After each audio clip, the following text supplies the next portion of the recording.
Eu me lembro quando era criança que fui a uma pescaria com um tio do meu pai. E meu pai e o meu tio também. Éramos 4. Suape, Pernambuco. Não sei nem se ainda tem essa área toda de pesca lá, porque andaram mexendo lá. Quem conhece a região de Suape aí? Alguns conhecem. E eu naquela pescaria, eu estava ainda iniciando na pesca. E eu ficava com a minha varinha, tentando encontrar as pedras, o local dos peixes, né? E esse meu tio, que era pescador, quer dizer, o tio do meu pai, bem distante, eu só vi ele fazendo assim, botando dentro daquela cesta, né? Eu nem me lembro mais do nome. Você vê o nível do pescador aqui. Ele fazia assim, puxava os peixes e botava dentro. E eu nada. Eu mudava de lugar, nada. Eu disse, eu já sei, eu vou lá para perto dele. E eu fui para perto dele. E ele olhou para mim, continuou, ele puxava e eu nada. Tentava e nada, aí daqui a pouco ele saiu. E eu tentando e nada, não conseguia pegar peixe, irmão. Era uma frustração, viu? Pensa na frustração. E aí eu aprendi algo muito importante. Que você precisa ter treinamento, estratégia, conhecer bastante sobre aquilo para você ter sucesso em algo. Essa história me lembrou outras tantas. Eu tenho falado sobre as chaves do reino, baseado em Mateus capítulo 16, que já falei tanto sobre isso que eu não vou mais recordar bastante. Eu quero ler só apenas o verso 19. Mateus 16, verso 19. Você pode ler comigo? Diz assim: eu lhe darei as chaves do reino dos céus. O que você ligar na terra terá sido ligado nos céus, e o que você desligar na terra terá sido desligado nos céus. Esse contexto que falamos já 3 domingos sobre ele, tem a ver com o momento onde a criação da igreja surgiu, a fundação, e a conversa ali era a identidade de Jesus. Como era importante perceber esse momento, porque a igreja precisa ser esse agrupamento de pessoas que tem Cristo como centro. A identidade de Cristo precisa ser a marca da igreja. Uma igreja cristocêntrica em todos os níveis. Mas eu refleti com os irmãos sobre estarmos falando de chaves, não necessariamente a partir apenas desse texto. Mostrei que, na verdade, o que nos liga à eternidade é a palavra de Deus, é o sacrifício de Cristo, é o que Cristo fez por nós. E a partir daí, sim, essa é uma chave eterna, é uma chave que nos leva, é a chave que o texto está falando, as chaves do céu. Seria quando Pedro, por exemplo, em Atos capítulo 2, prega a palavra, prega o sacrifício de Cristo, e ali 3.000 almas se convertem, 3.000 pessoas vão a Cristo por uma ação do Espírito Santo, iluminando o entendimento das pessoas, ungindo, capacitando a vida de Pedro, que pregava a palavra e pregava Cristo, o sacrifício de Cristo. E aí os céus se abriram para aqueles 3.000. Mas além dessa ideia central do texto, que é o que está ali, eu passei a tratar com os irmãos sobre outras chaves que são importantes para a vida prática da igreja. que podem, no uso dessas chaves, você abrir, portas podem ser abertas, portas espirituais, coisas práticas para mim e para você.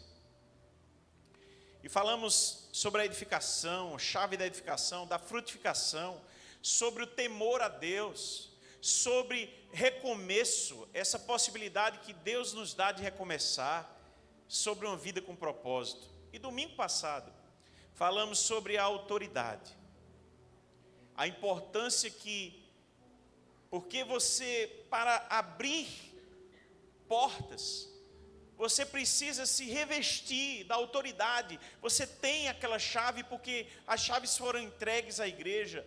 Então tome postura da autoridade que Deus lhe deu, de pai, de marido, de filho de Deus, de homem de oração, de mulher de Deus. E passe a exercer a autoridade, mas também sem desrespeitar as autoridades constituídas por Deus, que foram postas em nossas vidas. E falamos da oração, a importância da oração, que chave tão relevante. A oração como respiração do crente, como sendo aquele lugar de confiança, de perseverança e de verdade que nós nos colocamos diante de Deus. E a chave da honra. A chave da honra que nos estimula a viver a honra para todos os lados.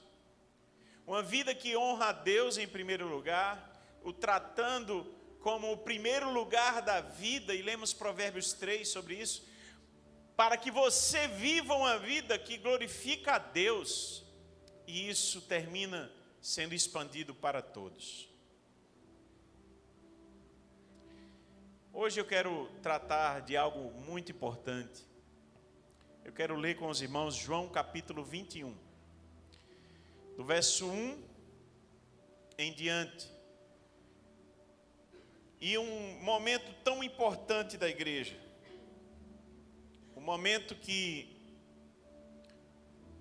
o Hernandes Dias Lopes diz que se João capítulo 21 não tivesse sido escrito, ele conjecturando sobre isso, ele diz que muito da igreja não saberíamos da reconciliação de Pedro, por exemplo, do momento de perdão e de algo tão importante, do resgate da vida em um momento de frustração dos discípulos. Como Jesus fez esse resgate, eu quero encontrar uma chave muito importante para a nossa vida. É uma chave que, sem dúvida alguma, vai maximizar, vai amplificar, vai melhorar a sua relação prática com as coisas, com a sua vida no dia a dia. Todo cristão precisa entender essa chave. Uma chave tríplice. Algo muito importante para nós entendermos bem hoje. E eu sei que você sabe, mas hoje vou pedir a graça de Deus para nos falar de um modo especial. Amém? Então, quero ler esse texto de João capítulo 21, a partir do verso 1, com os irmãos. Não é a pesca que eu tive lá com meu tio Zusa, não, mas é um sentimento aparece aí. Depois disso, Jesus se manifestou outra vez aos discípulos junto ao mar de Tiberíades. Foi assim que ele se manifestou. Estavam juntos Simão Pedro, Tomé, chamado Dídimo, Natanael, que era de Caná da Galileia, os filhos de Zebedeu e mais 2 discípulos de Jesus. Nas minhas contas, 7 discípulos. Simão Pedro disse aos outros: vou pescar. Os outros responderam: nós também vamos com você. Foram e entraram no barco, mas naquela noite não pegaram nada. Você pode repetir comigo? Naquela noite não pegaram nada. Ao romper o dia, Jesus estava na praia, mas os discípulos não reconheceram que era ele. Jesus lhes perguntou: filhos, será que vocês têm aí alguma coisa para comer? E eles responderam: não. Então Jesus disse: joguem a rede à direita do barco, e vocês acharão. Assim fizeram, e já não podiam puxar a rede, tão grande era a quantidade de peixes. E o discípulo a quem Jesus amava disse a Pedro: é o Senhor. Simão Pedro, ouvindo que era o Senhor, cingiu-se com a sua túnica, porque tinha tirado a roupa, e lançou-se ao mar. Os outros discípulos vieram no barquinho puxando a rede com os peixes, porque estavam somente a uns 90 metros da margem. Ao saltarem em terra, viram ali umas brasas com peixe por cima e também havia pão. E Jesus lhes disse: tragam alguns dos peixes que vocês acabaram de pegar.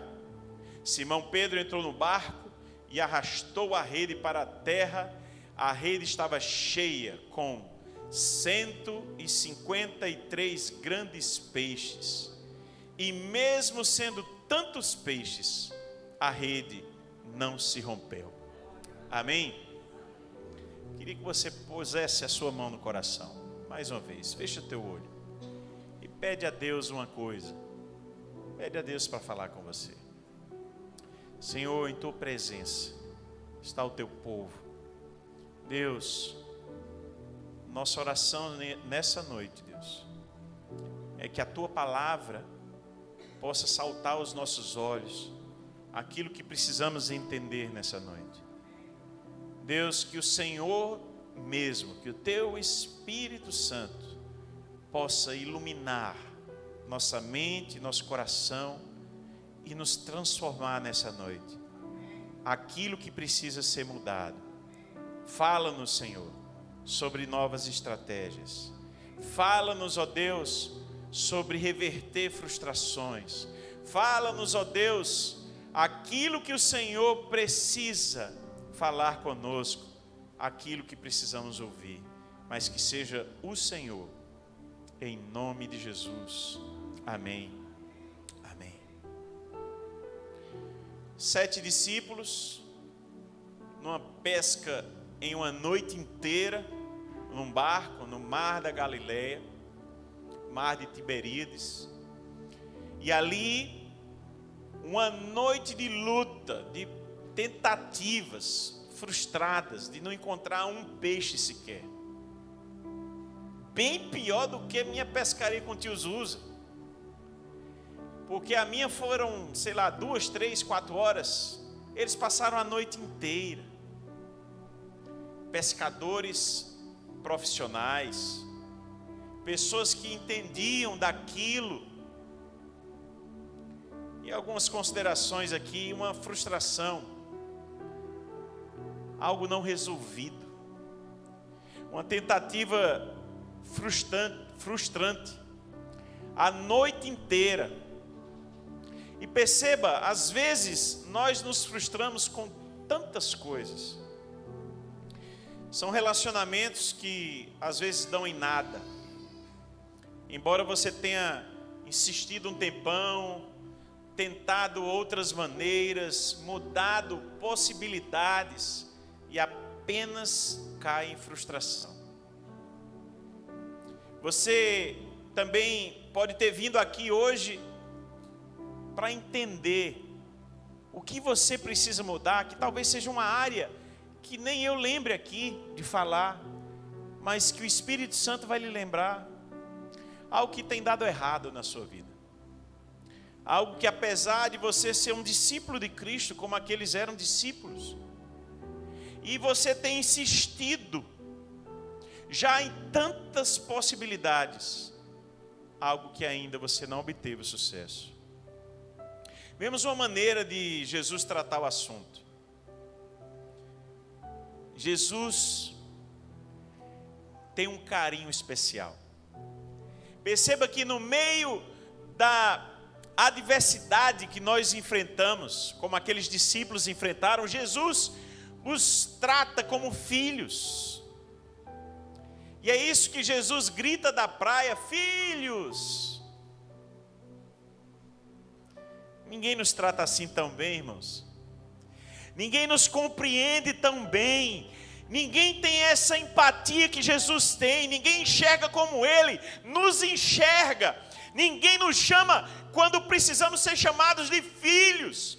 Porque a vida que nos frustra, às vezes nos faz esquecer esse detalhe. Jesus faz questão da sua abordagem dizer: filhos, você é filho. Ele nos conhece por inteiro. Ele sabe como nos chamar a atenção, como demonstrar o seu amor. E a palavra que vem de Jesus ultrapassa a barreira da distância, da adversidade, e vem até o nosso encontro. Filho, você hoje à noite, lembre-se que você é filho amado do Senhor. O Senhor tem algo para falar a você.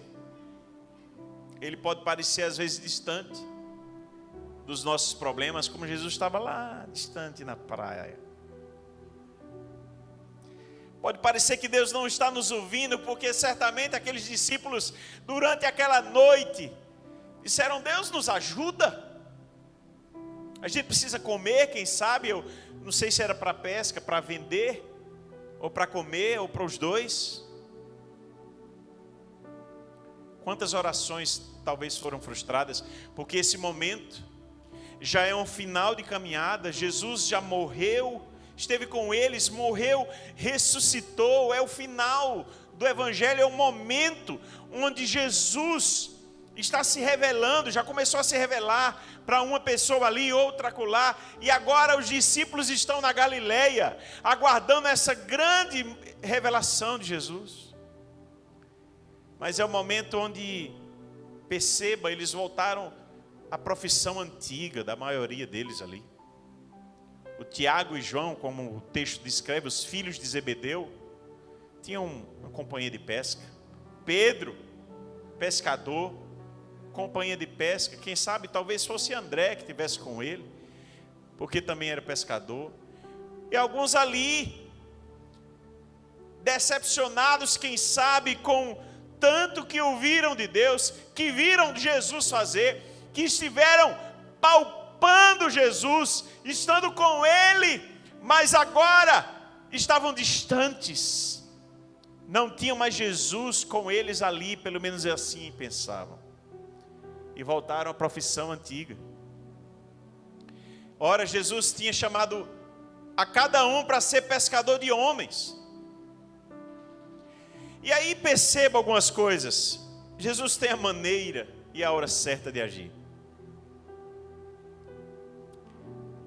Imagina se aquela pesca é um sucesso, logo de cara, e quando amanhecesse o dia, tivesse 2, 3, 4 barcos, cheios, lotados de peixe, para eles venderem. Talvez não voltassem mais ao ministério, talvez dissessem: é para isso que a gente foi chamado mesmo, para viver essa vida que a gente tem aqui. E Jesus tem um propósito maior. Às vezes, irmãos, a coisa que está dando errado na nossa vida é para nos chamar a atenção para algo maior, um propósito maior que Deus quer nos revelar. Eu não sei a tua vida, você sabe, mas eu sei de algo. Deus permitiu o fracasso daqueles irmãos ali. Deus permitiu que os planos humanos dessem errado. Mas Jesus não se atrasa. Às vezes a gente tem essa ideia, né? Que o nosso tempo, a nossa maneira, a nossa forma de ver o mundo é a maneira que Deus deveria fazer. Mas Deus sabe o tempo certo de agir. Jesus não se atrasa. Você conhece alguém que conseguiu sucesso apenas quando parecia que tudo havia se perdido? Eu conheço. Você achava que não tinha mais como dar certo, mas Deus vai lá e faz. Deus faz num tempo que você diz: não tem mais jeito, já tentamos tudo. E aí é tudo que Deus quer para fazer naquele momento. E eu não falei ainda que chave é que eu vou falar, né? Essa chave tríplice. Isaías 55 diz assim, verso 8 e 9: porque os meus pensamentos não são os pensamentos de vocês, os caminhos de vocês não são os meus caminhos, diz o Senhor. Porque assim como os céus são mais altos do que a terra, assim os meus caminhos são mais altos do que os seus caminhos. Os meus pensamentos são mais altos do que os pensamentos de vocês. Paulo entendeu tanto isso, que Paulo em Romanos 11, ele termina um momento dizendo assim: ó profundidade da riqueza. Ele pensando sobre os desígnios de Deus. Ele diz: olha, isso é profundo demais, isso é uma riqueza tão profunda. Ele diz: ó profundidade da riqueza, tanto da sabedoria como do conhecimento de Deus. Quão inexplicáveis são os teus juízos e quão insondáveis são os teus caminhos, Deus. Sabe, gente, Deus tem caminhos diferentes dos nossos. Deus tem uma maneira, tantas vezes, diferente de agir do que a gente pensa. Deixa eu chegar então na chave. A chave que eu quero falar hoje é sobre algo que pode mudar o seu dia a dia. A chave do ouvir, crer e obedecer. Você pode dizer comigo? A chave do ouvir, crer e obedecer. Ouvir Deus. E parece tão simples, mas eu quero lembrar alguns detalhes aos irmãos. Ouvir Deus. Naquele momento, Jesus disse: joguem a rede à direita do barco e vocês acharão peixe. E assim fizeram. Já não podiam puxar a rede, tão grande era a quantidade de peixes. Eu ouvi uma senhora falando sobre que há uma simbologia nos 153 peixes. Eu confesso que foi tão complicada a maneira que ela tentou me mostrar a simbologia que eu não entendi foi nada. Eu só sei de uma coisa, que a Bíblia ela tem detalhes. Se era um símbolo de algo especial, eu não sei. Talvez um dia a gente saiba. Mas a Bíblia descreve uma quantidade gigante. Já pensou assim, enfileirar? Vai enfileirando aí, para dar 153 peixes de quem passou a noite inteira sem conseguir pescar. Sem conseguir pegar nada. É uma fila grande, né? Ouvir, irmãos. Quando eles ouviram a voz de Jesus, fez diferença. E ouvir, crer e obedecer. Mas deixa eu falar mais sobre o ouvir. Romanos 10, verso 17 diz: consequentemente, a fé vem por se ouvir a mensagem. E a mensagem é ouvida mediante a palavra de Cristo. Paulo está falando aos romanos sobre anunciar, sobre como os pés daqueles que levam a mensagem da cruz são formosos, como isso é lindo, e como eles crerão se não há quem pregue. Eles precisam ouvir a mensagem da cruz, eles precisam ouvir a voz de Deus. Percebem, irmãos, a importância do ouvir? Ouvir. Tudo começa quando nos debruçamos para ouvir Deus. João capítulo 8, verso 47. Aquele que pertence a Deus, ouve o que Deus diz. Vocês não ouvem porque não pertencem a Deus. Sabe qual é o contexto ali? Jesus fala aos judeus e diz que o pai deles é o diabo. É um discurso duro. E eles dizendo: nós temos por pai Abraão. Ele disse: olha, se Abraão fosse pai de vocês, vocês têm ouvido o que eu disse. Sabe quem é o pai de vocês? Jesus disse para eles: o diabo. Pense se a pessoa ouviu um negócio desse. Que dureza. Isso quer dizer que eles iam para o inferno. Eles têm para o pai o diabo. E Jesus arremata essa conversa dizendo: olha, aquele que pertence a Deus, ouve o que Deus diz. Vocês não ouvem porque não pertencem a Deus. E aí se explica muita coisa. Pessoas que conviveram já até na igreja, mas não escutam o que a palavra de Deus está dizendo. Lucas 11, 28 diz assim: ele respondeu: antes felizes, bem-aventurados, são aqueles que ouvem a palavra de Deus e lhe obedecem. Qual o contexto? Uma senhora na multidão fala para Jesus: bem-aventurado o ventre, a mulher que te concebeu. Jesus olha para ela e diz assim: olha, felizes mesmo, bem-aventurados são aqueles que ouvem a palavra de Deus e lhe obedecem. Você tem ouvido a palavra de Deus? Tem? Mas o pastor, que ele era o bom pastor, ele dá vida pelas ovelhas, e vai nessa conversa e dizendo: e vocês não são minha ovelha não. Ele fala para os judeus, lê o capítulo todo: vocês não são minhas ovelhas. Sabe por quê?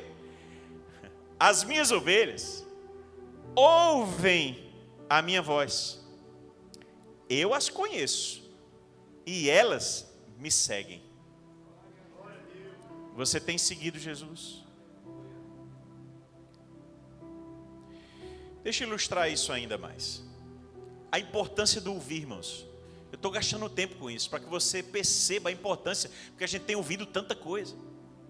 A gente escuta Netflix, a gente escuta podcast, a gente escuta o conselho de uma pessoa lá, incrédula. Como você melhorar a sua renda, como você... Tem tantos conselheiros, tanto coach.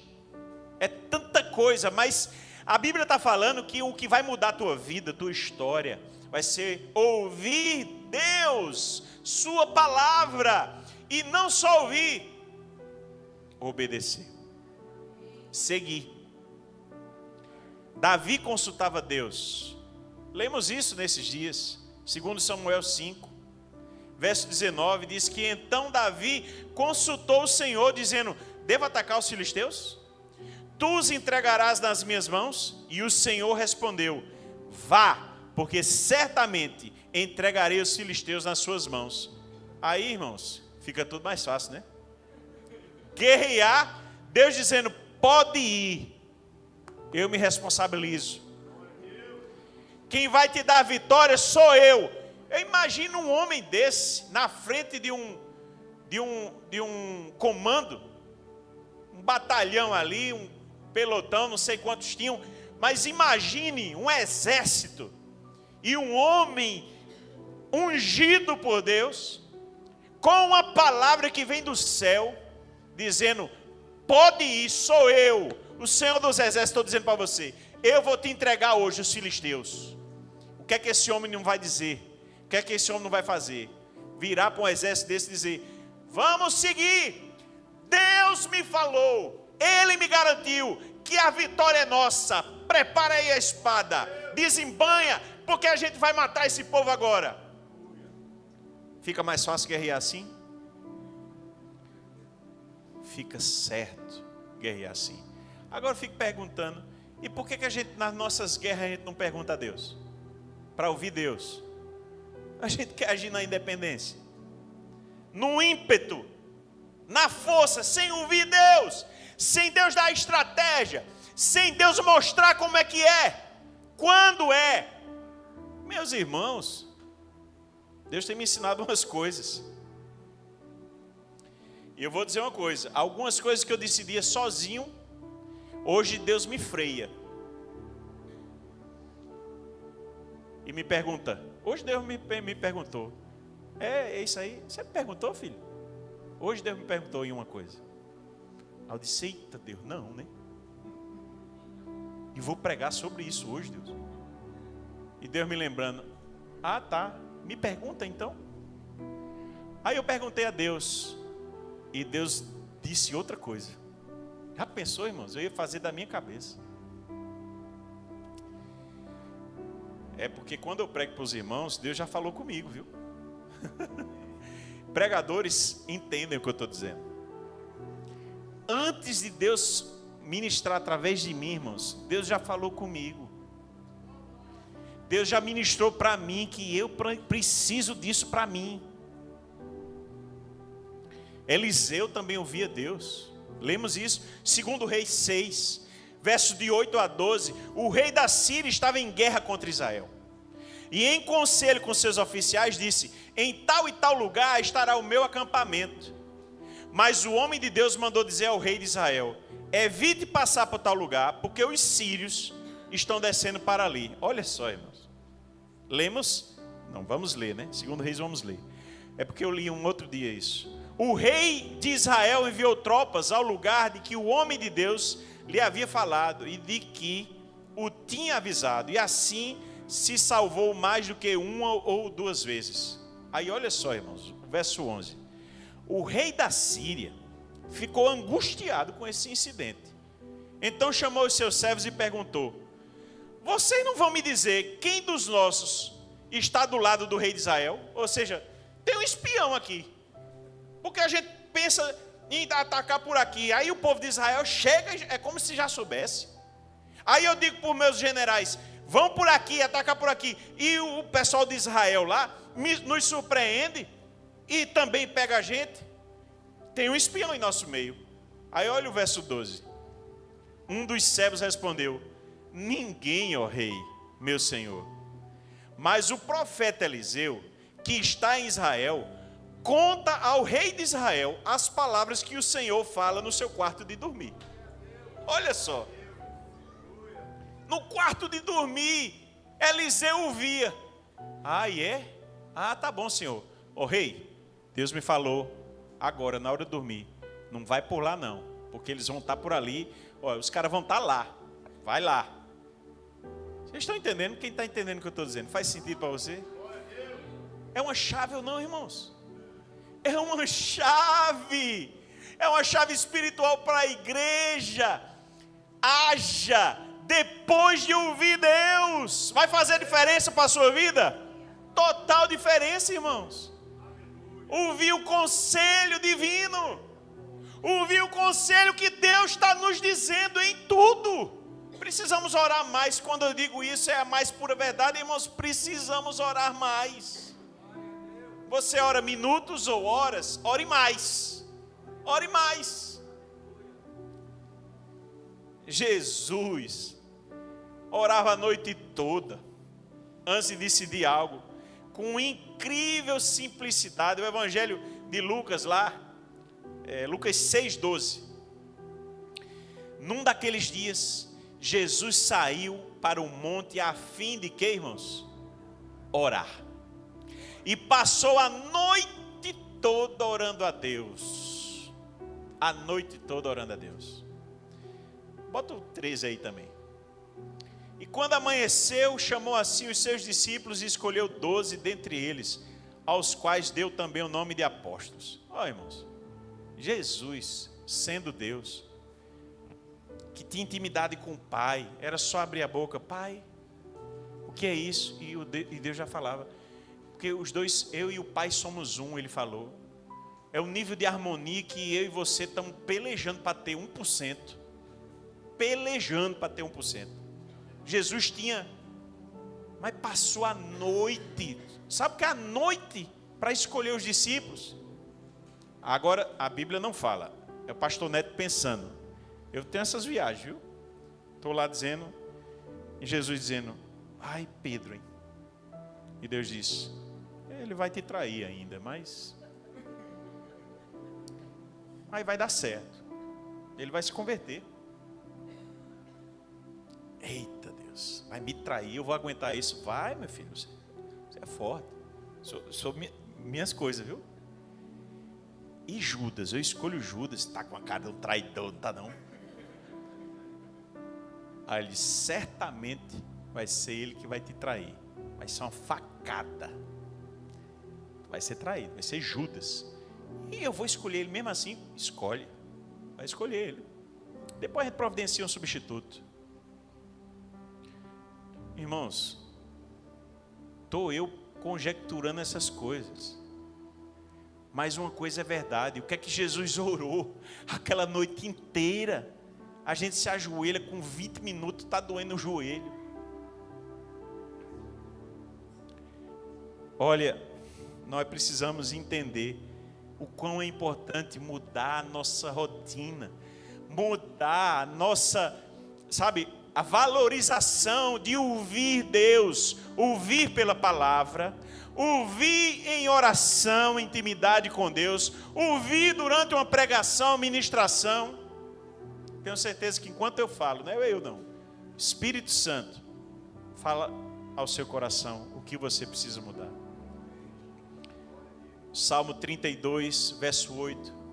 Eu o instruirei e lhe ensinarei o caminho que você deve seguir, e sob as minhas vistas lhe darei conselho. É instrução, é o ensino de o caminho que deve vir. Se nós entendermos, porque eu falei já da chave da oração, mas o que eu estou falando aqui é algo a mais. Porque a oração tem intercessão, a oração tem você se quebrantar diante de Deus, tanta coisa. Mas o que eu estou falando aqui dessa chave é você ouvir a voz de Deus, estando pronto para obedecer. Agora deixa eu chegar nesse link do ouvir com o restante, né? Crer e obedecer. Se você creu, é obra divina, é obra de Deus. A fé é uma dádiva divina, é Deus quem faz esse mover em nós, vem pelo ouvir a palavra. Aí Tiago 1 diz assim, verso 22: sejam praticantes da palavra e não somente ouvintes. Olha só, eu já falei da importância de ouvir. Aí vem Tiago agora e arremata o assunto de uma maneira escandalosa para nós. É de uma maneira dizendo assim, olha, se você só ouvir, meu amigo, aí não vai fazer o efeito não. Imagine se Davi ouvisse como era para ir e ficasse lá no palácio, não fosse guerrear. Adiantou ouvir Deus? Nesse sentido não, sentido prático do que eu estou trazendo para os irmãos. Sejam praticantes da palavra e não somente ouvintes, enganando a vocês mesmos. Essa ideia de se enganar. Se você vem todo domingo ouvir a palavra, todo domingo, e na segunda-feira você não pratica, aí Tiago está dizendo, tu está se enganando, rapaz. Tu está pensando, e eu interpreto da seguinte maneira, tem uns comentaristas aqui, mas de uma maneira muito prática. Eu vou lá, no domingo, escuto a palavra de Deus, eita benção, pastor deu uma palavra de Torá, foi bênção. Aí na segunda tu fecha os olhos, os ouvidos, para tudo que foi falado, e vai viver tua vida normal, como tu estava vivendo antes. Tu está se enganando. A cada domingo você está se enganando. Tiago tem uma palavra para você. Vamos ler de novo? Qual é a palavra de Tiago? Sejam praticantes da palavra. Lê comigo, vamos lá. 1, 2, 3. Sejam praticantes da palavra e não somente ouvintes, enganando a vocês mesmos. Aí completa, verso 23. Porque se alguém é ouvinte da palavra e não praticante, ele se assemelha àquele que contempla o seu rosto natural no espelho, pois contempla a si mesmo, se retira e logo esquece como era a sua aparência. Mas aquele que atenta bem para a lei perfeita, lei da liberdade, e nela persevera, não sendo ouvinte que logo se esquece, mas operoso praticante, esse será o quê? Bem-aventurado no que realizar. Eita, irmãos. O teólogo Albert Barnes, ele fala, o fundamento da comparação desse versículo é óbvio. Tem a ver com o espelho, que é um metal polido para a época. Enquanto realmente olhamos no espelho, vemos todos os nossos recursos e podemos identificá-los distintamente. Quando nos afastamos, essa imagem e a impressão desaparece. O que é que ele está dizendo aqui? Ao olhar no espelho, podemos ver todos os nossos defeitos. Perceba isso. Ele está explicando da maneira dele o texto de Tiago. Quando você olha no espelho, você vê os seus defeitos e as manchas que você tem. Se há uma cicatriz, se há uma deformidade, assim na nossa vida prática. Uma característica até de feiura, o Albert Barnes dá essa brincadeira aqui. Está claramente diante da mente, mas quando nos afastamos, isso é fora da vista e fora da mente. Quando invisível, não causa mais desconforto. Olha só que interessante. Ele está dizendo, quando você olha no espelho, aquilo te incomoda. A palavra de Deus está funcionando como espelho. Quando você escuta a palavra, se você escuta, aquilo funciona com espelho, porque a palavra te confronta. Você diz, meu Deus, eu preciso mudar.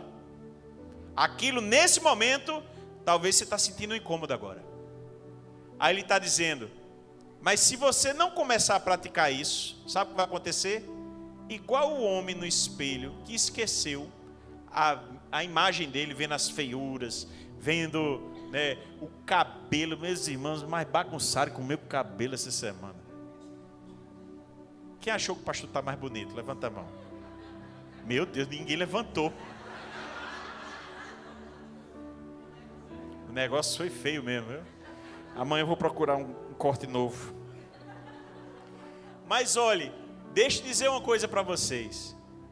Como a gente olha no espelho, a gente vê tudo que não está certo, tudo que ficou diferente.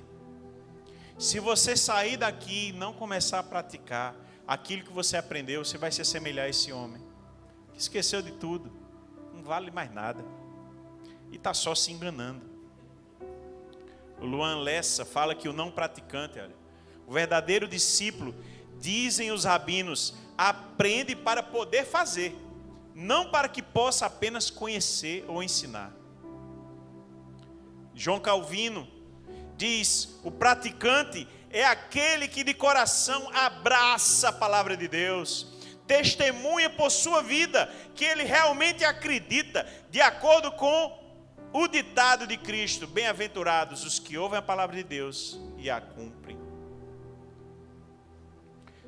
Thomas Coke fala que os judeus de fato dedicaram grande parte da sua religião a subir em momentos apropriados à sinagoga para ouvir a lei. Preste atenção nisso. Ele diz, ouvir, não tinha quem ouvisse mais do que os judeus, não. E qual a palavra de Deus para eles, de Jesus para eles? Era pancada, irmão. Era pancada.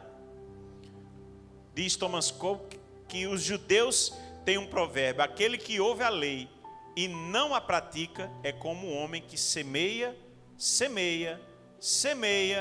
mas nunca colhe.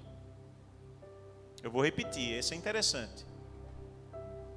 Aquele que ouve a lei e não a pratica é como um homem que semeia, vai lá, plantando, mas nunca colhe. Que frustração. Que frustrante. E aqui sobre ouvir a palavra e praticar, eu posso citar ainda Mateus 7:21. Nem todo aquele que me diz Senhor, Senhor entrará no reino dos céus, mas apenas aquele que faz a vontade de meu Pai que está nos céus. A importância de você entender que você precisa praticar. Tem pessoas que acham que estão salvas, mas vivem praticando o pecado, estão vivendo uma vida dissoluta, que Deus não se agrada, e vão ter uma infeliz surpresa. O Sermão do Monte, terminar esse ponto aqui. Portanto, quem ouve as minhas palavras e as pratica, é como um homem prudente, que construiu a sua casa sobre a rocha. Caiu a chuva, Transbordaram os rios, sopraram os ventos e deram contra aquela casa e ela não caiu, porque tinha seus alicerces na rocha. Mas quem ouve estas minhas palavras e não as pratica é como um homem insensato que construiu a sua casa sobre a areia. Caiu a chuva, transbordaram os rios, sopraram os ventos e deram contra aquela casa e ela caiu e a sua queda foi grande. Quando Jesus acabou de dizer essas coisas, as multidões estavam maravilhadas com o seu ensino, porque ele as ensinava como quem tem autoridade e não como os mestres da lei. Perceba, os judeus diziam algo semelhante. Mas Jesus, quando falou, olha, vocês precisam praticar o que vocês têm aprendido. Ouvi a voz de Deus. Se eu criei, essa é a chave, irmãos. Eu ouvi, eu criei, e a fé é uma fé que age. A pessoa diz que, eu creio e não faz nada. Isso não é fé. Se você continuar lendo Tiago, você vai entender isso. Ele diz que a fé sem obras, e é nesse sentido, sem atitude, sem ação real, a fé sem obras é morta. Como é que você pode dizer, eu tenho fé? Me mostra as tuas obras, que eu te mostro a minha fé, e assim a gente vai. Não. Tudo que a gente faz é porque a gente creu. É porque a gente está agindo conforme a gente creu. Então eu escuto a palavra de Deus, eu compreendo a palavra de Deus, veja a importância, eu criei. Se eu criei, agora sim, eu vou obedecer, eu vou caminhar na direção que Deus está mandando, e isso vai ser primordial na nossa vida, na minha vida, na sua vida. Houve uma outra pesca, Lucas capítulo 5, ainda no início, a pesca que eu li com os irmãos, João 21, é no final desse momento, né? Jesus já ressurreto, mas houve uma pesca no início, certamente os discípulos se lembraram disso, onde tem uma diferença, eles romperam as redes, o barco quase vira, foi outro momento, são dois momentos distintos, mas nessa pesca em Lucas 5, é um dos registros, Marcos 1 também, mas Lucas 5, ele tem algo interessante. Entrando num dos barcos, que era o de Simão, Jesus pediu-lhe que o afastasse um pouco da praia e começou a ensinar as multidões. Quando acabou de falar, Jesus disse a Simão, leve o barco para o lugar mais fundo do lago e então lancem as redes de vocês para pescar, porque eles tinham pescado também, irmãos, e não tinham mais nada, já estavam limpando as redes. A situação era frustrante também. E aí o verso 5 é muito lindo. Lucas 5:5. Em resposta, Simão disse, mestre, olha que lindo. Havendo trabalhado toda a noite, nada apanhamos. A situação era semelhante, irmãos. Nada apanhamos. Mas sob esta sua palavra, lançarei as redes. Fazendo isso, apanharam uma grande quantidade de peixes. E as redes deles começaram a se romper. Foi esse o momento onde Simão Pedro, entende que aquele que está diante dele é alguém diferente. É o Messias. É o início da caminhada com Jesus. Seja no início da caminhada, irmãos, Deus tem milagre para fazer na sua vida. Se você conhece Jesus há pouco tempo, eu quero caminhar para o final. Se Jesus é seu mestre, é aquele que você admira, é o seu Senhor, o seu Salvador, e você tem pouco tempo de caminhada com Ele, não interessa, não tem problema. Creia, escute, ouça o ensino dEle, aplique para a sua vida, aplique para você viver. Creia e viva o melhor de Deus, obedecendo sua palavra, obedecendo a direção. Ou se você já é experienciado, você viveu coisas com Deus, mais motivos ainda você tem para saber que quando você faz escuta a palavra de Deus, escuta a voz do Espírito Santo, é guiado pelo Espírito Santo, as coisas vão fluir diferente, irmãos. Precisamos caminhar nisso, ouvir, crer e obedecer. Que nós possamos viver essa chave. Eu quero terminar com a história de uma mulher. Essa mulher que tinha 30 anos, cresceu em um lar abusivo, só recebeu críticas, não teve amor, não teve carinho dos seus pais, dos seus irmãos, ou nem encorajamento. Ela era cheia de recalques, traumas, sentimentos dos mais diversos, que uma pessoa que sofre bullying, sofre desamor, tem, e sentimentos de inferioridade, problemas de medo, aflição na alma, e quando lembrava da infância, sofria, eram imagens ruins. Será que é a sua história também? Pelo menos parte dela. E ela já casada e com 2 filhinhos, teve um acidente de trânsito. Essa história é verídica. Eu procurei o nome dela, mas não encontrei. Mas essa história é verídica, dito pelo pastor Lamartine Possela. E quase morreu, ficou em coma, um acidente de trânsito, 1 semana. Não sei quantas semanas. Quando retomou, ela estava 100%, que ela demorou algum tempo lá. O seu corpo já estava 100%, mas ela teve um lapso de memória dos mais completos. Amnésia completa. Ela não conhecia mais seu marido. Ela não conhecia mais seus filhos. Ela não sabia nem o nome dela. Pense que situação crítica.